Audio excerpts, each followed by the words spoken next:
qualities of both a man and a woman dwell within us all. Ardhanarishwar, a composite of the masculine and feminine energies in the world. Purush and Prakriti, the root and womb of all creation, is ours to own. But while men mostly live in denial of the feminine within themselves, women embrace the masculine with pride and confidence. The yin and yang, the competing and complementary forces of nature that come together to create reality. And that is what makes women the complete beings that they are. And yes, it also makes a woman the contradictory being that men are forever trying and failing to decode. Aristotle considered women inferior to men. German philosopher Schopenhauer said women by nature are meant to obey.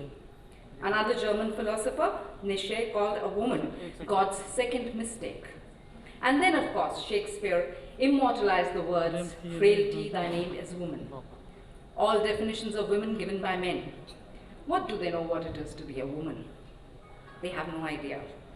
Inferior, obedient, a mistake, frail, no.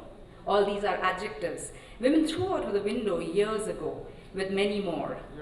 And with this, we also threw away the need to explain ourselves to anyone. Today, women are at a point where we do not need to prove anything to anyone but to our own selves. And this promise that we women make to ourselves is an important one, because it is also the promise made to the generations of women who came before us, our mothers, our grandmothers, our great-great-great-grandmothers. Because every step taken by every woman back then, every time she raised her voice in support, each time she raised a hand to be heard, each time she took a step in the right direction, all that is what has brought us here today. We owe it to them. I have been asked repeatedly in the last few months, and particularly, especially by male authors, some of whom are here today, why an award only for women writers? The simplest answer to this is to encourage and recognize women in the field of writing and literature. Men are still seen to have a disproportionate advantage in the field of publishing, despite the fact that publishing houses employ mostly women. But that is behind the scenes work. It was 174 years ago exactly when the Bronte sisters first wrote under male pseudonyms, because it was felt women writing fiction would not be acceptable to men. Today, still a few women authors write under male pseudonyms, or just use their initials, especially in the field of crime writing thrillers. All notable literary prizes in the world go to men still, and the bestseller lists are full of male authors. We need to change all that, and especially in India. Virginia Woolf said, for most of history, Anonymous was a woman. But do you know that this is not so in India? Did you know that, interestingly, India is one country which has seen a role reversal in this field? We have a number of instances where legendary male authors took on female pseudonyms as they felt their work would be better appreciated. Prominent Bengali author Sarat Chandra Chattopadhyay, known for his writings about women and for women, wrote novels like Devdas, Parinita, Nishkriti under the pen name Anila Devi, believed to be his sister's name. The most popular Tamil author, S. Rangarajan, wrote under the pseudonym Sujata, his wife's name. The legendary Malayalam author, M. K. Menon, wrote under a female pen name too, Vilasini. India has a heritage of learned women saints and philosophers, including the 23 women sages who wrote verses of the Vedas. The South is replete with the names of erudite women saints, philosophers, and poets. At least 27 of the poets who wrote the ancient Sangam literature or the Tamil Vedas were women. Karnataka also had a lot of women saints celebrated for their wisdom, such as Akka Mahadevi, a medieval feminist. The great Tamil epics, unlike the Sanskrit epics, have women as main characters. It is worrisome that somewhere along the way, mindsets changed so much that these facts today surprise us. It is this thinking that needs to be addressed, that's all. And events like our Author Awards for women today shine light on the fact that women have been sidelined for long and need a leg up now. Because yes, we all recognize they are equally talented, creative, and market savvy. They just need an equal playing field. one step in front of the other, one word after another, and no longer will we need to be called women writers. Just like the men, we all too will be just writers. It is with great pleasure I share the fact that we received 850 entries for the Women Author Awards. So many more than 850 books were written by women in this year, and about 850 of them reached us. These were books written for the period between November 2018 to November 2019.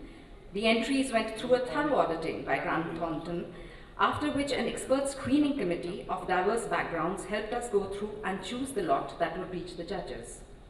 A panel of 3 judges for each category: fiction, non-fiction, children's books, and debut, headed by 1 jury chair, were appointed. We discussed and shared the criteria to be employed, and the judges took upon themselves the daunting task of going through all the books. First, a long list was arrived at for each category, then a short list, and finally, the judges are all here today, ready to announce the winners, which we will get to know very soon. Let me introduce our panel of judges. You will see them all on stage in a short while. So for fiction, we had Ashwin Sanghi as the chair. India's largest selling fiction writer with several chartbusters to his credit, Ashwin Sanghi is with us here, right in the front row. The 2 other judges who were part of the fiction panel are Gitanjali Chatterjee, former Deputy Secretary, Sahitya Academy, and in charge of the English publications. She's here as well. And Jayashree Mishra, popular Indian author known for her versatility across genres, spanning literary, romance, memoir, thriller, and historical fiction. Jayashree is here with us as well. The non-fiction jury was headed by Sonali Bendre, Bollywood actress, author, and an avid reader who has her own book club since 2017. Sonali could not make it here today for the function because of some prior commitments. She's not able to come here today, but she did a great job and deserves an applause. Joining her in the non-fiction jury was Yasir Usman, journalist, TV producer, and author of several Bollywood biographies. Yasir is here. And Rishi Pratim Mukherjee, avid reader and co-founder of Scoopful. Rishi is here as well. For the debut category, we have Shobha De, internationally acclaimed columnist, novelist, a worthy social commentator and influencer with more than 20 books to her credit, and sitting right here in the front row with us. Joining Shobha, Arjun Gain, a gifted writer who straddles many genres ranging from comic books to mystery. Arjun is here as well. And Mani Mugdha Sharma, author and editor with the Times of India, his latest book being Allahu Akbar.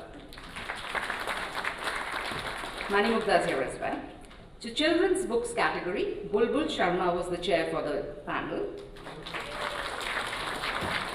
Well-known painter and writer whose works have been translated into several languages. Joining Bulbul was Ramindra Kumar, also here. Ramindra is an award-winning children's author with 35 books to his credit and a very popular writer. And Shivani Wazir Pasrich, founder of the Commonwealth Cultural Forum, actor, compere, and director of the Study School, also here with us. Ladies and gentlemen, in an exemplary move, JK Paper and Times of India joined hands to launch the Samuel Property Author Awards. I must take the opportunity to sincerely thank Mr. H.P. Singhania for his keen interest and attention to detail, our judges for their time and expertise, and our entire team at the Times of India for their unstinting efforts in planning and executing this amazing event. Thank you all, and thank you so much for being here today.